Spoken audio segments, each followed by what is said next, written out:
tiyaan, and then Tagalog is tita or tia. It's very much like Spanish. That's what they use, tia. So cousin is igagaw and Tagalog is pinsan. That's very different, right? Nephew is pag umangkon nga laki. That means you're a nephew. You're a nephew, and then for a niece would be pag umangkon nga babae. So in Tagalog, the boy would be pamangking lalaki, and the girl would be pamangking babae. Husband is bana. In fact, that's how I call Dwayne. I would say, "Hi, bana." When I write to him, that's our joke thing. Hi, bana ko. And in Tagalog, it's asawa.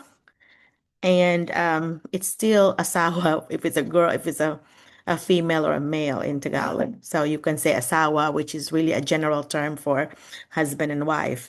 But in the Philippines, Cebu, where I am, if you say bana, that's the man. But if you say asawa, that's a female. So that's kind of different there in Manila. They use the same terms in Manila. Friend is higala or kaibigan in Tagalog. Child is bata. And then we call them like dong, which is like if you call a little boy dong, or if it's a little girl, you say dai in the Cebuano.